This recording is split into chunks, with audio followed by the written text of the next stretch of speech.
Good to have you on Models and Agents, episode 108 for July 11th, 2026. Your daily AI briefing. Let's see what happened in the AI world today. And trust me, it's been busy. GPT-5.6 just became the default model inside Microsoft 365 Copilot, giving enterprise users immediate access to its lower-cost reasoning without changing workflows. OpenAI confirmed GPT-5.6 is now the preferred model across Microsoft 365 Copilot.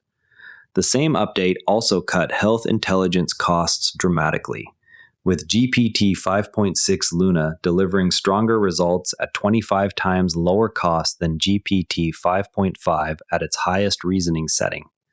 This development sits inside the ongoing Frontier Dash Models arc tracked since episode 107, where closed labs continue trading capability and price advantages. Builders should watch how the new cost curve changes when they move existing Copilot automations onto the updated backend. The change routes enterprise document, spreadsheet, and email tasks through the newer model without requiring users to select it manually. G-Sheet 5.6 Luna variant outperforms the prior G-Sheet 5.5 top reasoning tier while running at 25 times lower cost, directly addressing the inference economics that have limited large-scale Copilot rollouts.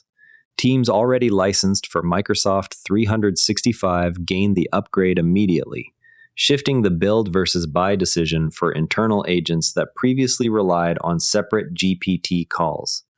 The move continues the pattern of OpenAI tightening integration with Microsoft infrastructure, while lowering per-token barriers for high-volume workloads. This fits the frontier model's narrative from yesterday's coverage by extending the same cost reduction trajectory observed across the GPT 5.6 family. Watch for similar default model swaps in other Microsoft surfaces and whether the cost reduction extends to non-health verticals. GPT 5.6 Luna reaches higher performance than GPT 5.5 at maximum reasoning effort while costing 25 times less. The update targets health intelligence workloads but applies across the GPT 5.6 family. Builders running medical or compliance pipelines can now test the same quality tier at far lower token budgets. The change also widens access for global users previously priced out of frontier reasoning. OpenAI highlighted the improvement in a single post that paired the performance claim with the explicit 25 times multiplier. OpenAI converted its BioBug bounty into a standing private program and doubled maximum rewards to $50,000. Researchers with red teaming or biosecurity experience are invited to hunt for universal jailbreaks against frontier models on a predefined biosafety challenge. The program remains invite-only and focuses on constructive disclosure rather than public exploits. The shift from a time-limited bounty to an ongoing program signals OpenAI's intent to maintain continuous external pressure on biosafety boundaries. Teams working in regulated domains should monitor the resulting safeguards for any new refusal patterns.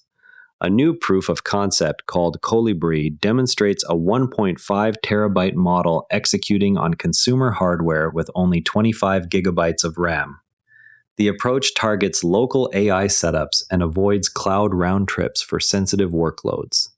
Early results suggest the technique could let developers run large models entirely on-device without quantization. The memory reduction is achieved through a novel architectural shortcut that keeps the full parameter set resident while streaming only active layers. The 25 gigabyte footprint was measured on a standard consumer GPU without any custom quantization beyond the novel streaming technique. Fable 5 enforces a hard 15-word quote cap from sources, blocking longer verbatim excerpts even when they support factual claims. The restriction applies during research sessions where users expect direct citations. Simon Willison noted the limit is especially painful compared with more permissive models. The cap appears to stem from the same safety tuning that governs web search quoting rules, creating an unintended side effect on uploaded documents. Developers relying on citation-heavy summarization should test alternative models or post-process outputs to restore context. Robinhood plans to enable AI agents to execute crypto trades on behalf of U.S. customers. The feature extends the platform's existing agent tooling into live financial markets. No launch date or risk controls were detailed in the announcement. The move places Robinhood among the first major brokerages to expose live trading endpoints to third-party agent frameworks.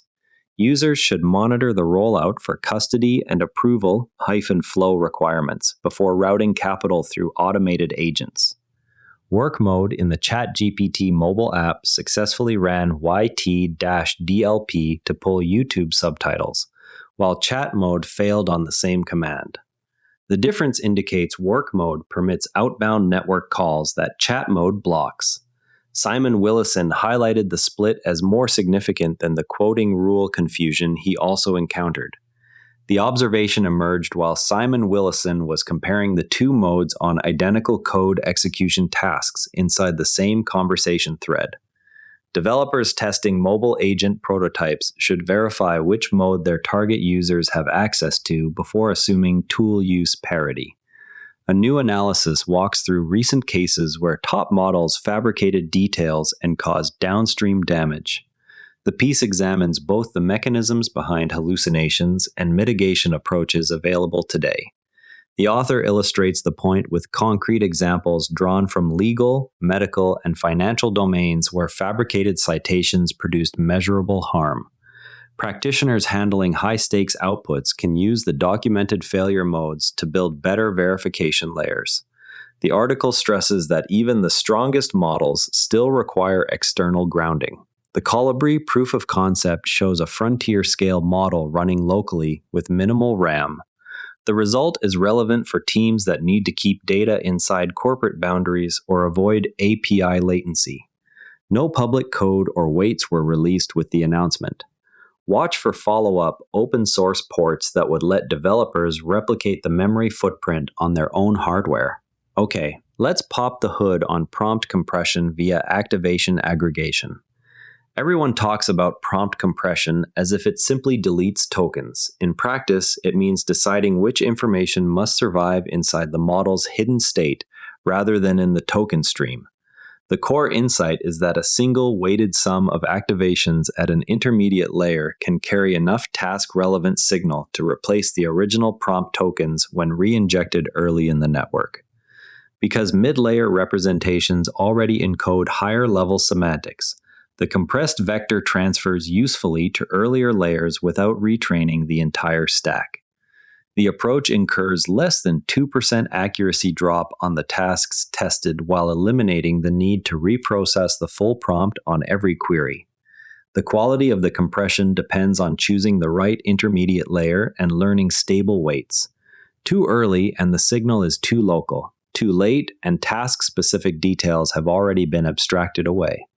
The method also reveals that a single activation vector can encode a quantifiable amount of recoverable semantic information, a fact confirmed by the author's reconstruction experiments.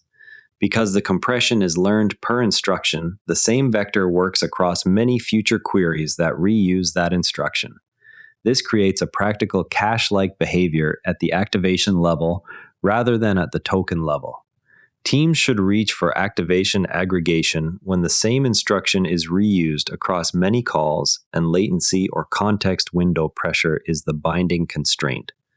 The main gotcha is that the compression is instruction-specific, so changing the prompt requires relearning the vector. In production, the technique pairs naturally with prompt caching systems that already store KV states, offering an orthogonal saving on the prompt embedding stage itself. Test GPT-5.6 inside Microsoft 365 Copilot on any existing document or spreadsheet automation to measure the new cost-to-quality trade-off. Run the same YT-DLP command in both chat and work modes of the ChatGPT mobile app to map where network tool access is actually available. Prototype a local Colibri-style setup on a machine with 32 gigabytes of RAM to see whether the 25 gigabyte footprint holds for your target model size. Add a post-processing step that restores longer quotes when Fable 5 truncates them, then compare output quality against an uncapped model. Further GPT 5.6 model swaps are expected inside additional Microsoft Surfaces. OpenAI BioBug Bounty Program will begin accepting researcher submissions on an ongoing basis.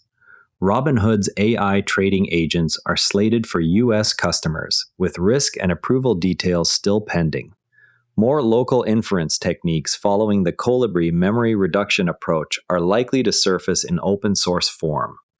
Tomorrow, keep an eye on whether the 25 times cost reduction for GPT 5.6 Luna extends beyond health workloads into other enterprise verticals. That's models and agents for today. If you found this useful, share it with someone who's trying to keep up with all these changes, and subscribe so you don't miss tomorrow's update. The AI world moves fast. We'll help you keep up. See you tomorrow.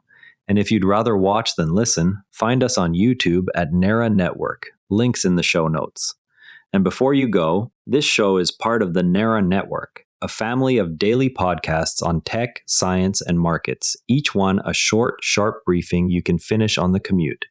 If today earned its place in your feed, here's your next listen. SpaceX Daily, the daily companion for following SpaceX as a public company, from Starship to the stock ticker. Find every show free at neranetwork.com.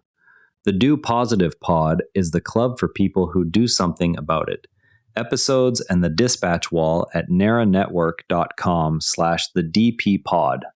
This episode used AI voice synthesis of my voice. Editorial selection and analysis are my own.